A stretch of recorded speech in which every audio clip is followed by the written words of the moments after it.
हाँ जी भाई, सभी को नमस्कार, सभी को राम राम, राधे राधे। हाँ जी भाई, तो अपन पहले मिले थे कोई 20वीं शताब्दी में, हाँ, और अब 21वीं शताब्दी में मुलाकात हो रही है। कुछ नए चेहरे भी हैं, कुछ क्या बहुत है, ठीक है ना। चलिए साहब, तो उस समय हम लोग क्या पढ़ रहे थे क्या नहीं पढ़ रहे थे वो तो अपने 1-2 दिन की क्लास से हुई थी, ध्यान रख लेना, उसको वहीं पर ड्रॉप कर देना।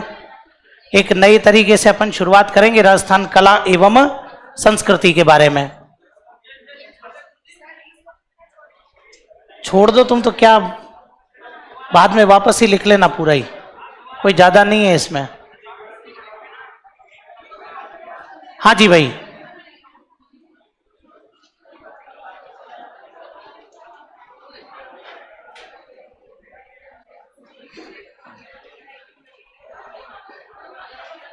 चलिए भाई अब बातचीत बंद कर दीजिए। राजस्थान कला एवं संस्कृति, राजस्थान कला एवं संस्कृति के बारे में बात करते हैं। तो इधर देखिएगा आप लोग, मैं आपको यहाँ पर 3 चीजें बता देता हूँ, क्योंकि अभी एक साथ आपके लगभग अगर मैं बात करता हूँ तो 3 वैकेंसी आपके आने वाली है। जैसे अगर मैं बात करता हूँ तो एक तो आपके कौन सी आ जाएगी भैया, फर्स्ट ग्रेड, एक आपके आ जाएगी साथ में कौन सी, और थोड़ा सा टाइम लेकर जो आपके वैकेंसी आएगी उसमें थोड़ा अभी विवाद है भैया, उसको देखेंगे उसके बाद में। तो एक आपके आ जाएगी थर्ड ग्रेड। रीट कराते हैं नहीं कराते हैं वो एक अलग मैटर है, लेकिन ध्यान रखना तीनों के अंदर अगर मैं बात करता हूं तो आपके जो कल्चर का सिलेबस है, मतलब राजस्थान कला और संस्कृति का सिलेबस थर्ड ग्रेड के अंदर ये मान लीजिए कि 3-4 टॉपिक एक्स्ट्रा हैं, बाकी आपके कल्चर तीनों के अंदर क्या है, सेम है। ध्यान रखना तीनों के अंदर ही कल्चर क्या है आपके, सेम है। तो मतलब कि अपने को एक ही बार पढ़ना है, जो भी आप एग्जाम देंगे तीनों एग्जामों में अगर कोई तीनों देने वाला है तो भी यही कल्चर काम आएगी, कोई सेकंड ग्रेड देगा तो भी यही काम आएगी, रीट और थर्ड ग्रेड देगा तो भी आपके यही कल्चर काम आएगी। तो पहली बात तो यही ध्यान रख लेना। तो जो रीट के विद्यार्थी हैं या जो सेकंड ग्रेड वाले हैं उनको सस्पेंस में रहने की जरूरत नहीं है। चलिए तो अब अपन शुरुआत करते हैं यहाँ से। सबसे पहले हम जो यहां पर बात करेंगे, एक यूनिट अपन यहां पर ले लेते हैं राजस्थान, हेडिंग लगा दीजिएगा आप लोग, राजस्थान लोक देवता। सिलेबस बताऊं, सिलेबस बताने की जरूरत नहीं है, पूरी कल्चर है, मैंने बोला ना, लिख के भी क्या ही करोगे, कंप्लीट कल्चर है, ठीक है ना। बस आपके मैं बता देता हूं कि सेकंड ग्रेड में जाकर के स्थापत्य कला में दुर्ग, मंदिर और महल है, और बाकी थर्ड ग्रेड में सब कुछ है, बावड़ियां, छतरियां, ध्यान रखना हवेलियां सब है। आई बात समझ में। तो इसलिए अपन पूरी कल्चर पढ़ेंगे, तो इसमें सिलेबस लिखने की ज्यादा नीड नहीं है। आई बात समझ में। तो हेडिंग लगा दो आप लोग, राजस्थान लोक देवता, हेडिंग लगा दीजिए राजस्थान लोक देवता। चलिए भाई अब मेरी बात को ध्यान से सुनिएगा। देखो हम लोग हमारी संस्कृति में एक बात कहते हैं कि हमारी संस्कृति के अंदर जैसे देवता हैं, हमारे भगवान राम हैं, भगवान कृष्ण हमारे देवता हैं, हम भगवान शिव को देवता मानते हैं, भगवान विष्णु हमारे देवता हैं, ब्रह्मा जी हमारे देवता हैं। तो फिर यहाँ पर एक चीज निकल करके आई कि फिर ये लोक देवता क्या है। भाई बात तो सही है, फिर अगर ये सब अपने भगवान हैं, ये देवता हैं, तो फिर लोक देवता क्या है। देखो लोक जो वर्ड बनाए ना वो लोकल है, लोक जो वर्ड बनाए वो क्या है, लोकल है। और लोकल का मतलब आपके क्षेत्रीय स्तर से संबंधित, लोकल का मतलब क्या होता है, जो आपके क्षेत्रीय स्तर से संबंधित होते हैं। जैसे मान लीजिए कि अपने गांव का है तो बोले तो लोकल आदमी है, आई बात समझ में, बोलते हैं ना। तो जैसे भाई तो अपने जो क्षेत्र विशेष से संबंधित जो होते हैं वो आपके लोकल देवता कहलाते हैं, जिनको अपन लोक देवता बोलते हैं। दूसरी बात इधर ध्यान से समझना, भाई इन लोगों को अपन ने देवता माना तो क्यों माना, ये भी एक प्रश्न खड़ा होता है कि भाई इन लोगों को अपन देवता क्यों मान करके चलते हैं। हमारी राजस्थानी संस्कृति में एक कहावत कही जाती है कि धर जाता धर्म पलटता, तिरिया पड़ता ताव, और 3 दिहाड़ा त्यागरी, कई रंग कई राव।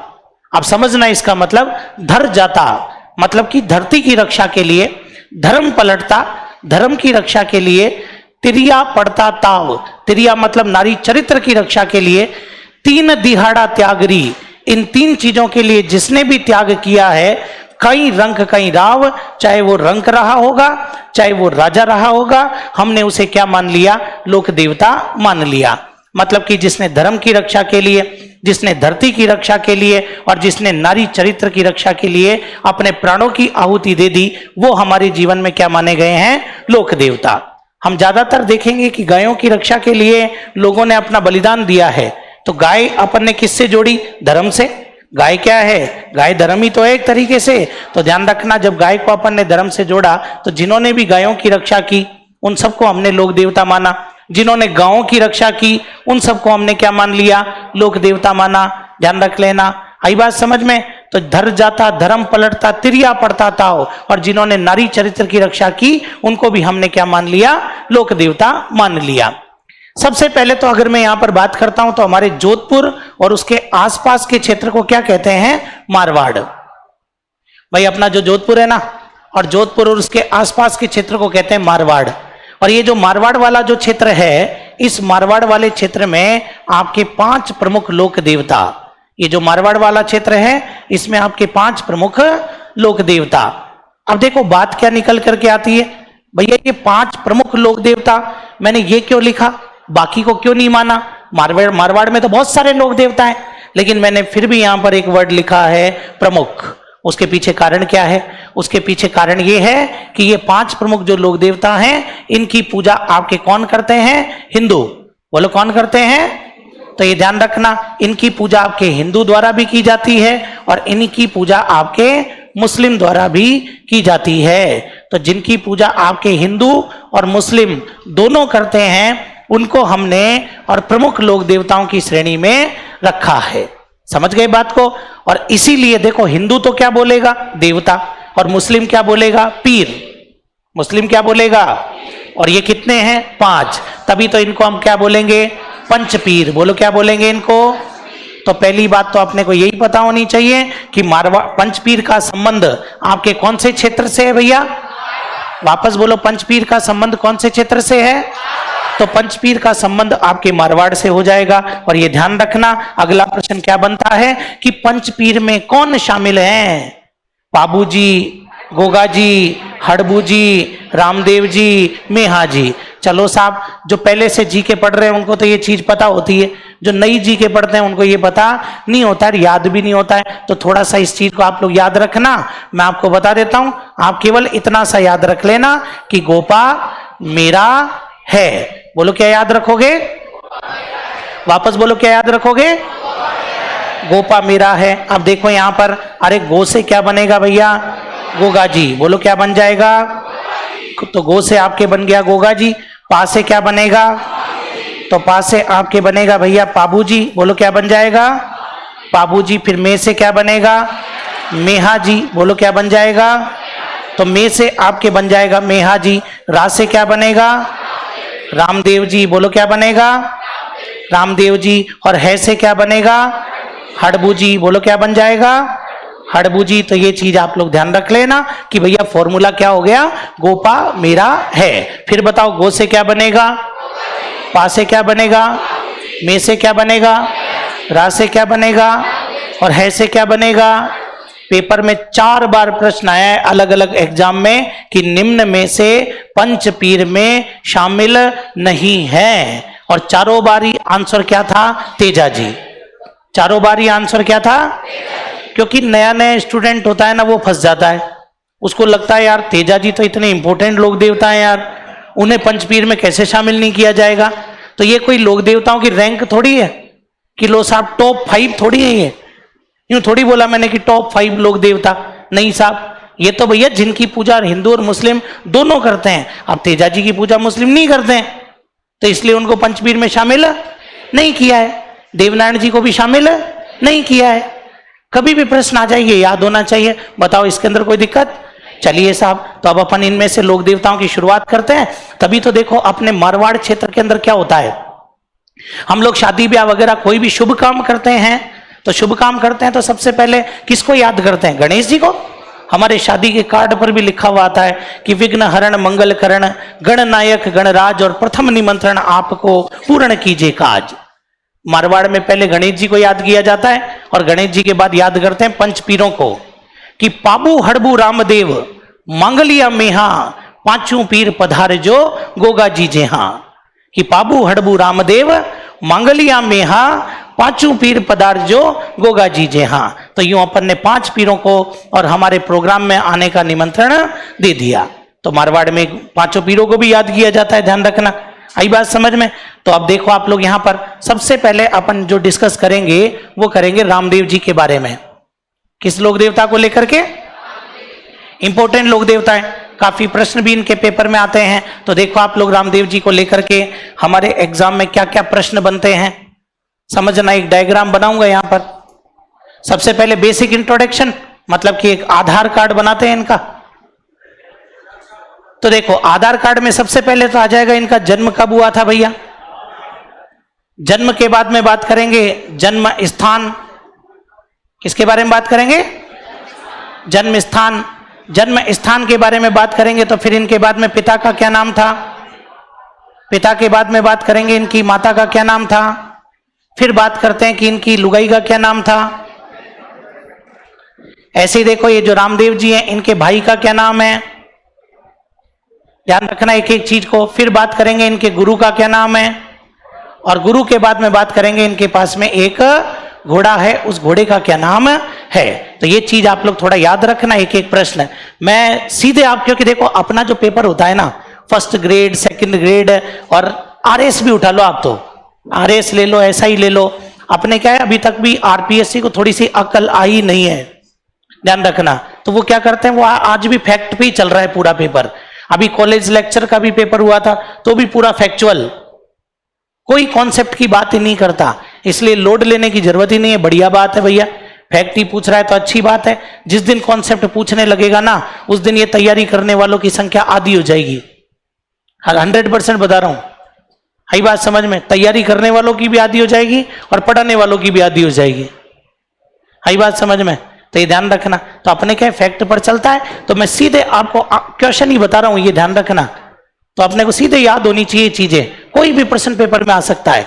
किसी भी प्रश्न को कम मत आंकना, बोले आजकल मम्मी पापा पूछता ही नहीं है तो ये इस भरोसे मत रहना 2019 में पूछा ही है। आई बात समझ में? तो यूं थोड़ी कि भाई पेपर बनाने वाले आप और मैं हूं, या जो कह रहा है कि आजकल मम्मी पापा नहीं पूछते, भाई तू थोड़ी पेपर बनाएगा। पेपर बनाने वाले को लग गया कि लो यार दे देते हैं अब की बार फिर। तो ये ध्यान रखना आप लोग। तो इधर देखो आप लोग यहां पर, तो इनका जन्म आपके कब हुआ था? इनका जन्म हुआ था आपके, अपने को हिंदी तिथि याद रखनी है। कौन सी तिथि? तो भैया हिंदी तिथि याद रखनी है। तो इनका जन्म हुआ था कौन से महीने में? भाद्रपद के महीने में। कौन से पक्ष में? और तारीख थी आपके द्वितीया, भाद्रपद शुक्ल द्वितीया। और ध्यान रखना रामदेव जी को हम क्या बोलते हैं? बाबा रामदेव। वो बाबा रामदेव नहीं जो सांस को ऊपर नीचे करता है, लोक देवता बाबा रामदेव की बात कर रहा हूं, ध्यान रखना। तो भैया हम इनको क्या बोलते हैं? बाबा रामदेव। तो ये ध्यान रखना। और द्वितीया जो है ना, हमारे बाड़मेर में द्वितीया को बोलते हैं बीज। अपन तो दूज बोलते हैं, दूज बोलते हैं ना, आज तो दूज है, वहां क्या बोलेंगे? बीज। क्या बोलेंगे भैया? तो ये आपके बाबा की बीज है ना, तो बाबा की बीज है तो मारवाड़ी टंग में क्या बोलेंगे? बाबेरी बीज। बोलो क्या बोलेंगे इसको? तो कल को अपने से ये भी पूछ सकता है कि बाबेरी बीज कब मनाई जाती है? भाद्रपद शुक्ल द्वितीया। वापस बोलो कब? समझ में आ गई बात? और इनका जन्म कहां पर हुआ था? उंडू कश्मीर। बोलो कहां हुआ था भैया? तो इनका जन्म आपके उंडू कश्मीर हुआ था। ये ध्यान रखना, ये उंडू कश्मीर भैया आपके बाड़मेर में है। हमारे प्रधानमंत्री नरेंद्र मोदी जी के अनुसार इनका जन्म कश्मीर में हुआ था। वो आए थे ना जब बाड़मेर, तब उन्होंने भाषण में कहा था कि ये राजस्थान की धरती पर रामदेव जी और कश्मीर से संबंधित हैं। अब उनको किसी ने आधा ही ज्ञान दिया, जिसने भी उनकी स्क्रिप्ट लिखी ना, उसने उंडू वर्ड हटा दिया और कश्मीर लिख दिया। ध्यान रखना। तो रामदेव जी का कश्मीर से कोई लेना देना नहीं है। आई बात समझ में? तो ये ध्यान रखना, उंडू कश्मीर आपके बाड़मेर। समझ में आ गई बात? अपने शिव तहसील पड़ती है रे अपने, और विधायक महोदय रविंद्र सिंह भाटी जी जो हैं, उनका विधानसभा क्षेत्र जो है आपके शिव विधानसभा क्षेत्र ही तो है। वहीं पर आपके गांव है जिसका नाम क्या है? उंडू कश्मीर। और वहीं पर आपके किसका जन्म हुआ था? रामदेव जी। रामदेव जी के पिता का क्या नाम था? तो देखो ये तो और भी अच्छी बात है, अगर थोड़ा सा हम लोग हमारी राजस्थानी कल्चर से जुड़े हुए होंगे ना तो अपने को ये चीजें याद होंगी, लेकिन हम जुड़े हुए नहीं है, वो एक अलग बात है। आई बात समझ में? हम लोग देवताओं के थोड़े बहुत भी भजन सुनते हो तो उन भजनों में प्रश्न है। रामदेव जी का भजन आता है कि रूणी चारा धनिया, अजमाल जीरा कंवरा, माता मेणा देरा लाल, रानी नेतलरा भरतार, मारो हेड़ो सुनो जी रामा पीर। कितने प्रश्न है? 5। रूणी चारा धनिया, भाई साहब आपको रूणीचा का धनी कहते हैं, मतलब आपका मंदिर रूणीचा जैसलमेर में है, तो रूणी चारा धनिया। अजमाल जीरा कंवरा, आपके पिता का नाम है अजमाल तंवर। माता मेणा देरा लाल, आपकी मम्मी का नाम मेणा दे है। रानी नेतलरा भरतार, भरतार मतलब पति, आपकी लुगाई का नाम नेतल दे है।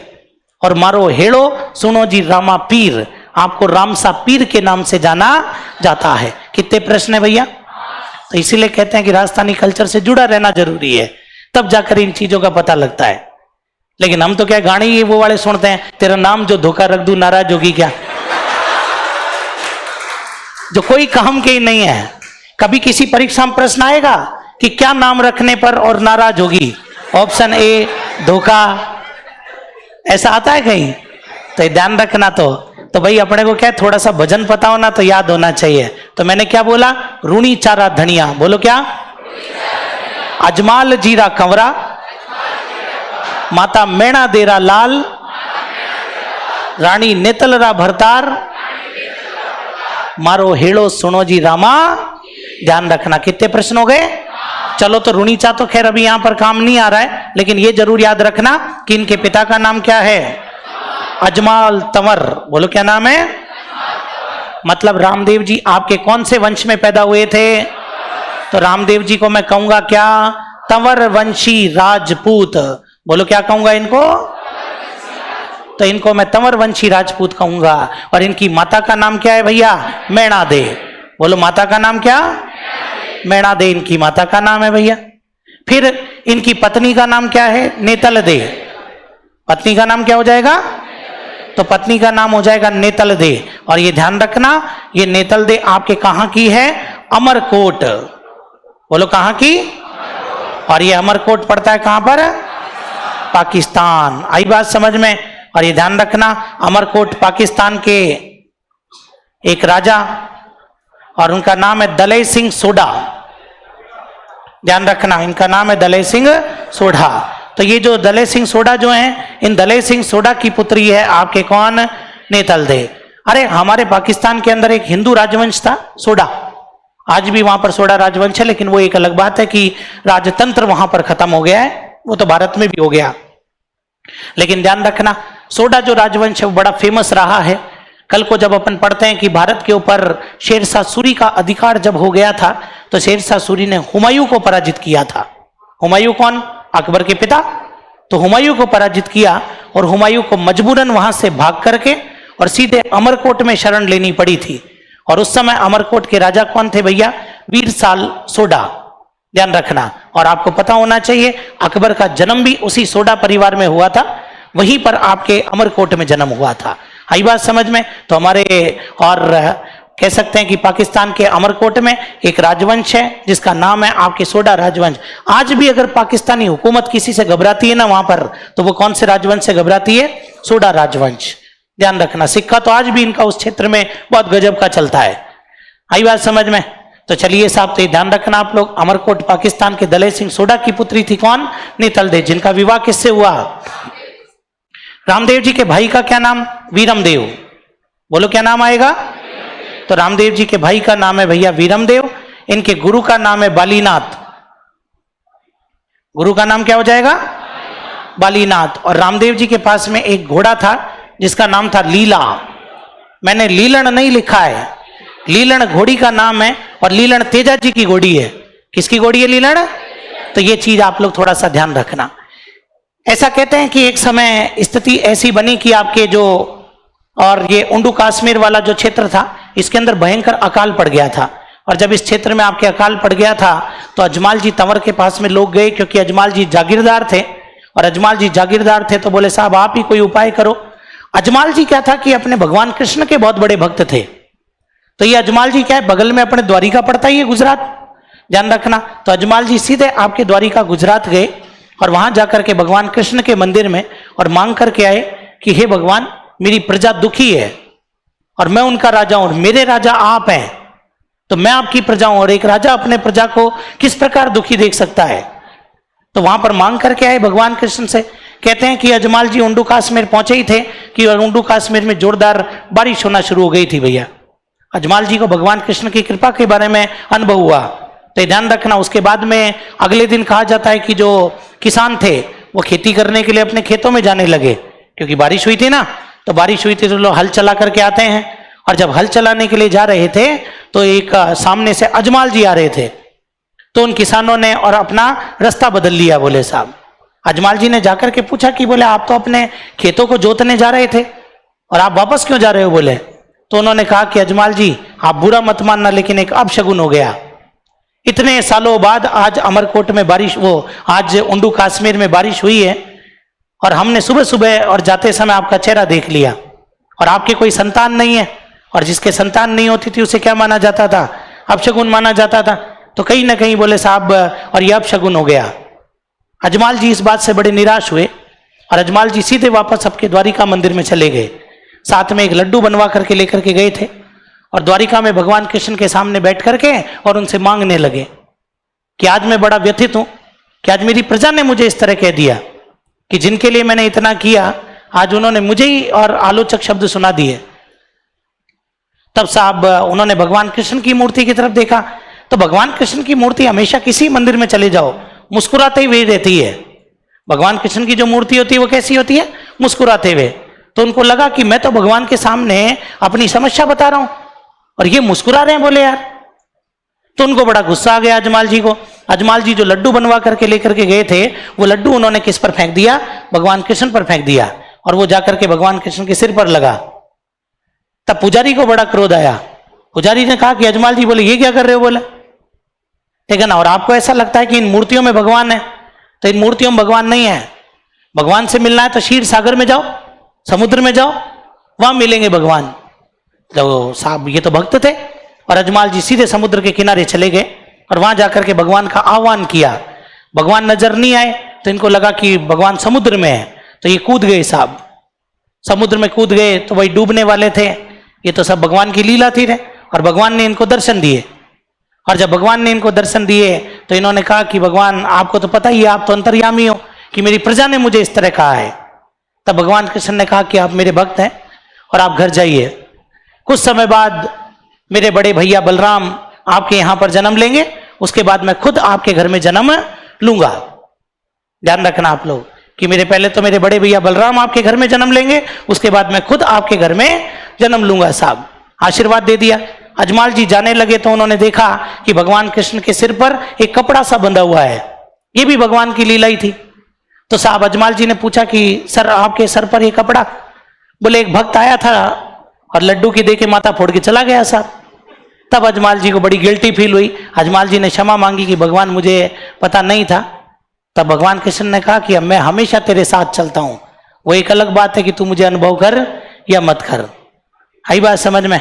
वो सुना होगा ना आपने भगवान के बारे में कि बोले साहब एक बार एक आदमी समुद्र किनारे वो सुबह सुबह वॉकिंग करने जाता था, तो वॉकिंग करने जाता था, जब भी जाता था तो उसको और वॉक करता था तो 4 पैर नजर आते थे। कहते 4 पैर नजर, खूब पैसे वाला आदमी था, ठीक है ना। तो जब खूब पैसे वाला 4 पैर नजर आते थे तो उसने देखा कि भगवान मेरे साथ है। कुछ समय बाद उसकी हालत क्या हो गई थी? बिल्कुल खराब हो गई, डूबने लग गया था, बिजनेस वगैरह सब में लॉस लग गया। तो रिश्तेदार वगैरह भी सब छोड़ छोड़ के चले गए, घर वाले भी छोड़ करके चले गए, इवन लुगाई भी छोड़ करके चली गई। तो उसके बाद में कहते हैं कि भाई जब वो वॉक करने के लिए गया तो उसको 2 ही पैर नजर आए।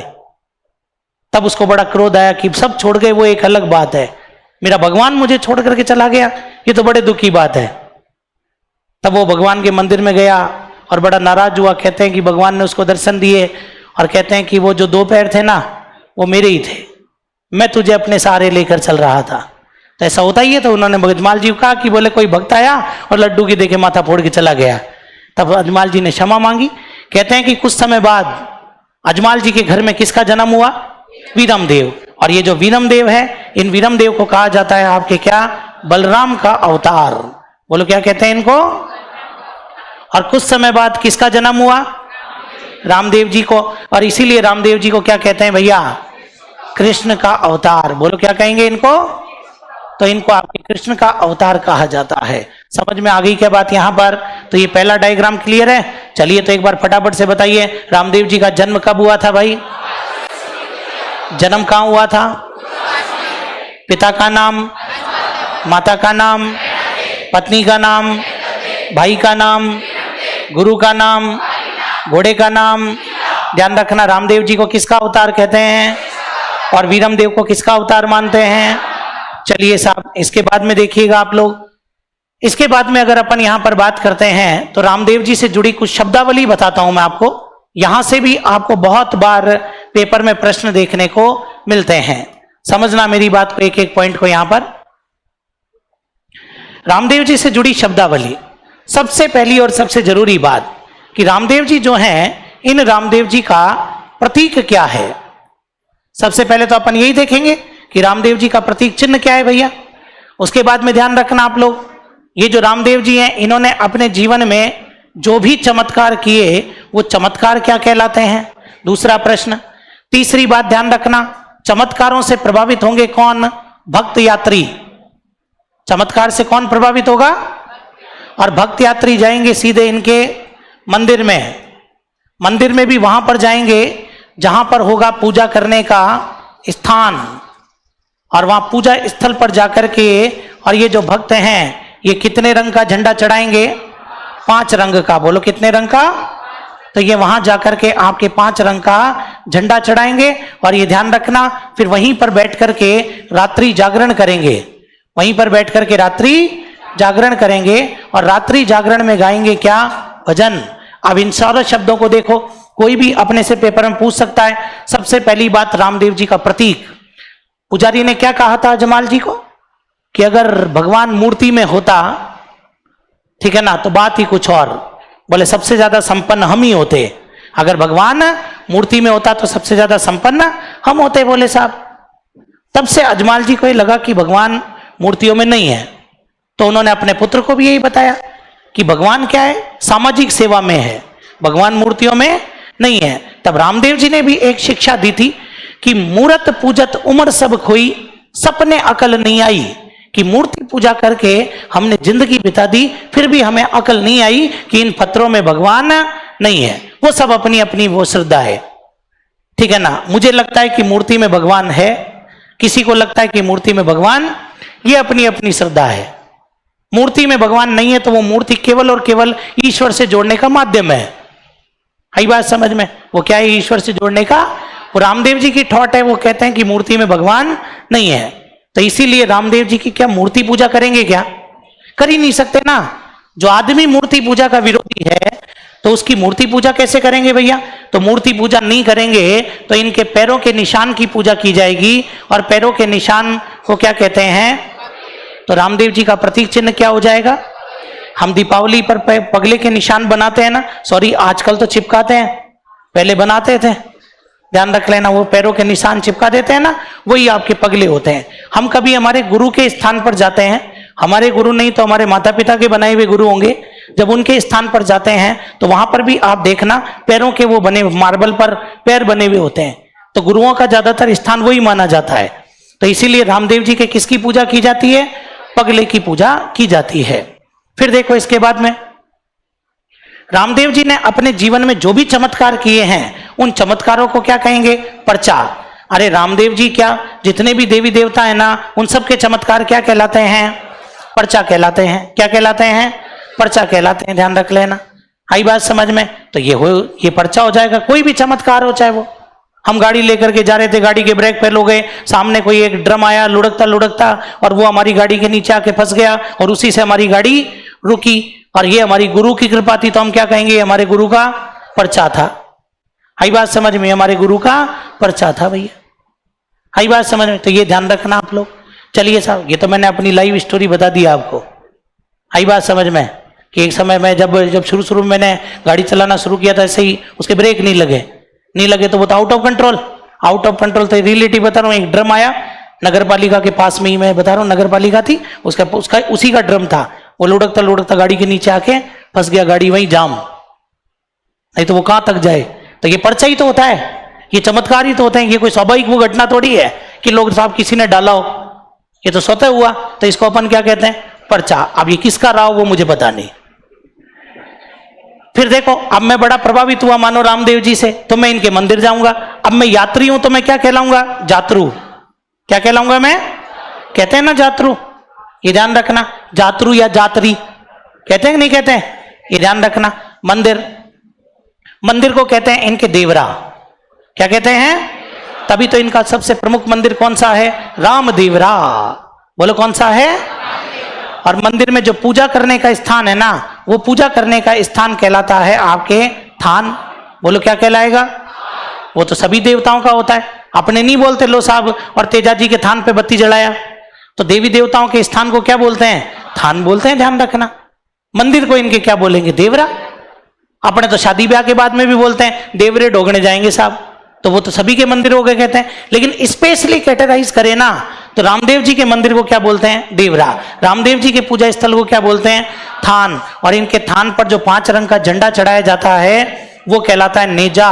वेरी वेरी इंपॉर्टेंट, ध्यान रखना। क्या कहलाता है?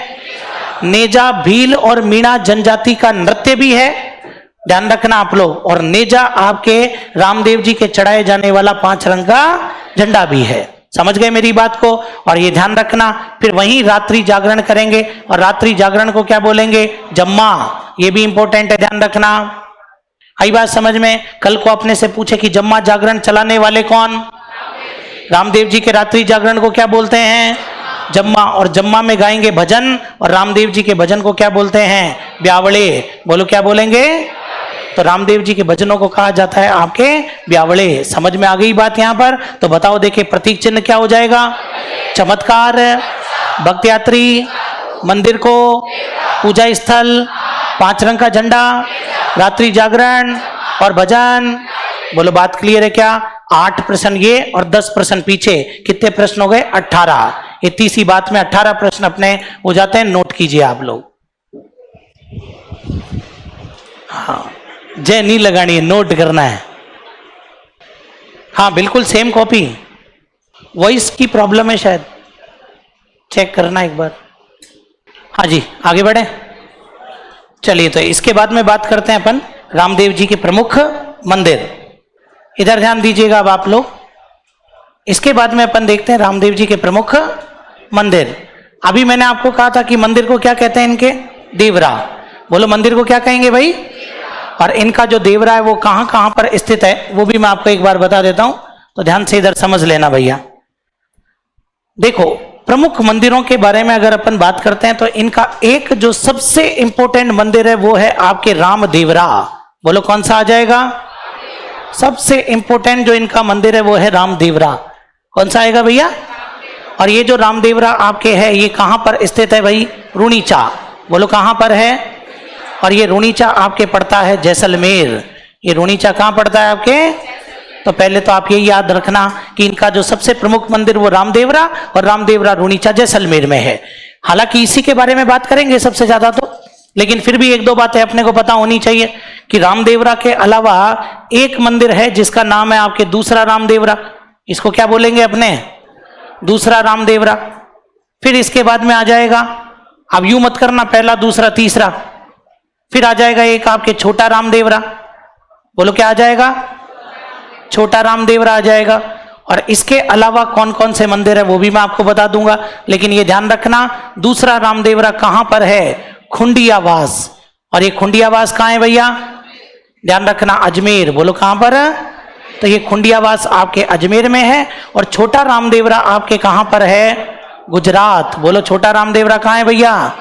तो छोटा रामदेवरा आपके गुजरात में है। 3 मंदिर हो गए। तो राजस्थान के वह लोक देवता जिनकी पूजा राजस्थान के बाहर गुजरात में भी की जाती है, ध्यान रखना। तभी तो कहते हैं कि खम्मा खम्मा रे मारा रूनी चारा धनिया, थाने तो ध्यावे आखो मारवाड़ जी, आखो गुजरात जी, अजमाल जीरा कंवरा। कि आपको मारवाड़ तो पूजा करता ही है, साथ में आपकी पूजा और कौन करता है? गुजरात भी करता है। और इसके अलावा और मंदिर कहां कहां पर है? एक मंदिर इनका मसूरिया, और ये मसूरिया है जोधपुर। मसूरिया कहाँ है भाई? जोधपुर ग्रामीण का पार्ट है, अब तो ध्यान रख लेना। तो मसूरिया आपके जोधपुर में आ जाएगा। एक मंदिर इनका आ जाएगा आपके चित्तौड़गढ़ में, और चित्तौड़गढ़ में मंदिर कहाँ है? सुरता खेड़ा, और ये सुरता खेड़ा कहाँ पड़ेगा? चित्तौड़। एक मंदिर इनका पाली में भी है, जो अब ब्यावर हो गया है, बिरांठिया। पहले पाली आता था, अब क्या हो गया ये? अब ये ब्यावर में आ गया है, बिरांठिया। तो ये भी थोड़ा आप लोग याद रख लेना कि रामदेव जी के मंदिर कहाँ कहाँ पर हैं। समझ में आ गई बात? तो देखो आप लोग कि ज्यादातर मंदिर इनके मारवाड़ में मिलेंगे। मंदिर तो जयपुर में भी है, लेकिन फेमस मंदिर की बात है, यहां पर सारे थोड़ी याद रखते हैं फेमस मंदिर। तो इनके तो केवल स्थान याद रखना। बाकी इधर देखो आप लोग कि ये जो रामदेवरा वाला जो मंदिर है, रुणीचा वाला जो मंदिर है, पहली बात तो यहां पर पुजारी कौन है? तो यहां पर पुजारी हैं तंवर राजपूत। बोलो कौन हो जाएंगे? क्योंकि रामदेव जी का जन्म भी कौन से वंश में हुआ था? ध्यान रखना, रामदेव जी को घोड़ों से बहुत अधिक लगाव था। ध्यान रखना, बचपन से ही इनको घोड़े बड़े और पसंद थे। इसीलिए आज भी इनके मंदिर में नीले एवं सफेद रंग के कपड़े के घोड़े चढ़ाए जाते हैं। ये ध्यान रखना आप लोग, कपड़े से बने हुए घोड़े चढ़ाए जाते हैं। आप लोग कभी देखना, जब कभी भी इनका मेला वगैरह लगता है तो वहां पर आपको बहुत से नीले रंग के सफेद रंग के घोड़े बिकते हुए मिलेंगे भैया। आई बात समझ में? क्योंकि रामदेव जी को क्या है, घोड़ों से बहुत लगाव था।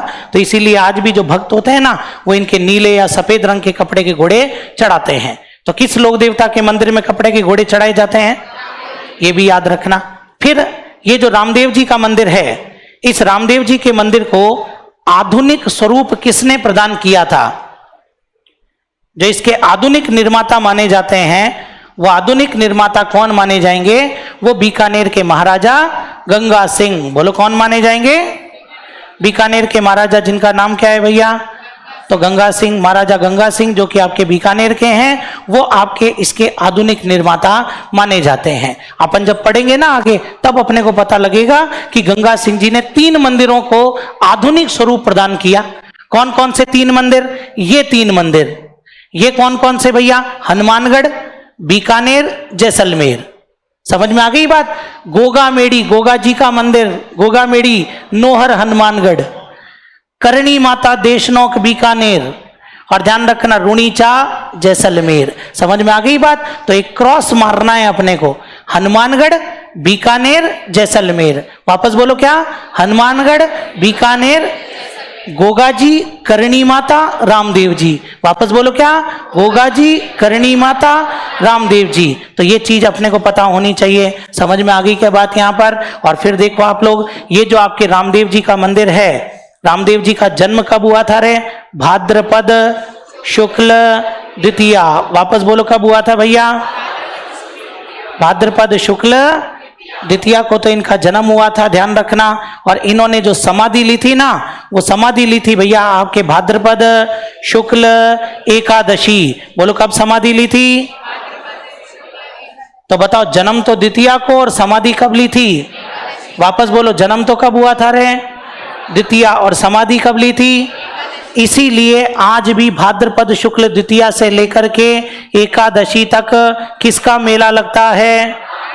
कहां पर लगता है? रुणीचा जैसलमेर। बोलो कहां लगता है भैया? और बताओ देखिए किसका मेला लगता है? रामदेव जी का मेला। और ये जो रामदेव जी का मेला है, इसको कहते हैं मारवाड़ का कुंभ। बोलो क्या कहेंगे इसको? किस लोक देवता के मेले को मारवाड़ का कुंभ कहते हैं? इसमें सभी जाति सभी धर्मों के लोग आते हैं, इसीलिए इसको कहते हैं, ध्यान रखना, सांप्रदायिक सद्भावना का मेला। तो ये भी थोड़ा सा ध्यान रख लेना आप लोग। इसी को क्या बोलते हैं? सांप्रदायिक सद्भावना का मेला। सांप्रदायिक सद्भावना का मेला। और रामदेव जी को क्या बोलेंगे? सांप्रदायिक सद्भावना वाला देवता। और इधर सुन लेना, सांप्रदायिक सद्भावना का मेला ही नहीं, सांप्रदायिक सद्भावना का सबसे बड़ा मेला, राजस्थान में सबसे बड़ा सांप्रदायिक सद्भावना का मेला यही है। इसी मेले के अंदर कामड़ जाति, बोलो कौन सी जाति? और कामड़ जाति की भी महिलाएं, कामड़ जाति की महिलाएं एक नृत्य करती हैं रे, 13 ताली। बोलो कौन सा नृत्य है? तो ये ध्यान रखना, आपसे पूछ लेगा कामड़ जाति किस लोक देवता की भक्त है भैया? अरे किस लोक देवता की भक्त है? क्योंकि कामड़िया पंथ चलाने वाले ही कौन है? रामदेव जी। वो पंथ आज भले ही जाति बन गया होगा, तो ये ध्यान रखना कामड़ जाति के आराध्य देवता कौन? रामदेव जी। बोलो कौन? समझ में आ गई बात? और इसी कामड़ जाति की महिलाएं कौन सा नृत्य करती हैं?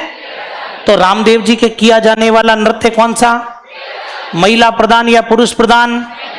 वापस बोलो, महिला प्रधान या पुरुष प्रधान? समझ गए क्या मेरी बात को? यहां पर कोई दिक्कत इसके अंदर? एक तो ये चीज अच्छे से याद रखना। अब इधर देखो, एक छोटी सी बात बताता हूं। मसूरिया क्या है? मसूरिया जोधपुर में एक पहाड़ी है। मसूरिया जोधपुर में एक स्थान है जहां पर रामदेव जी का मंदिर है। ऐसे ही देखो, अगर मैं यहां पर बात करता हूं कि एक आपके आ जाएगा मसूरिया, बोले सर मसूरिया तो साड़ी भी तो है। मसूरिया क्या है? मसूरिया साड़ी भी है। कहां की फेमस है? कैथून कोटा। बोलो कहां की फेमस है? कैथून कोटा और मांगरोल बारा। ध्यान रखना, कैथून कोटा और मांगरोल बारा। मसूरिया साड़ी भी है, ठीक है ना। मसूरिया जोधपुर में एक स्थान है जहां रामदेव जी का मंदिर है, और मसूरिया एक साड़ी है जो कैथून कोटा और मांगरोल बारा की फेमस है। और अगर थोड़ा सा चेंज कर दूं और यहां पर लिख दूं मसूरियो, तो मसूरियो क्या है? तो ये ध्यान रखना, मसूरियो महिलाओं के पैर का आभूषण है। महिलाओं के पैर का आभूषण है। मिलती जुलती बात थी, इसलिए मुझे लगा कि बता देना चाहिए। तो मसूरियो महिलाओं के पैर का आभूषण है। समझ गए पूरी बात? ये वाली स्लाइड क्लियर है अपने? कोई दिक्कत इसके अंदर? तो इसको नोट कर लीजिए आप लोग फटाफट, ये आप लोग लिख लीजिएगा। बाकी बातें करेंगे अपन कल। तब तक के लिए धन्यवाद। जय हिंद, जय भारत।